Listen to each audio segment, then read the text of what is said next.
In this video, we'll show you how you can change your iPhone passcode to 4 digits. If you have a 6-digit passcode, you can easily switch that to a 4-digit one. It doesn't matter if you are on iOS 17, 16, or even lower. The process is absolutely the same. The first thing that you want to do is to open your iPhone settings and scroll a little bit down until you can see the Face ID and passcode or Touch ID and passcode. I have an iPhone 7, so I have Touch ID, but if you have a newer iPhone, you'll probably have the Face ID and passcode option, so you want to click on that.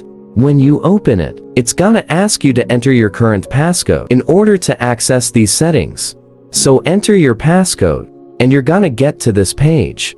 Now click on this Change Passcode button, and enter your passcode one more time.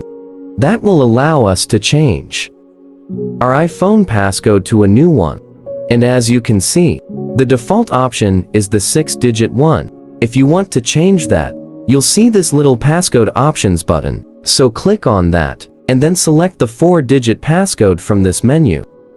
Now, you just want to enter your new 4-digit passcode 2 times and your iPhone passcode will be changed. So if this video helped you out, make sure to leave a comment down below, and I'll see you in the next one.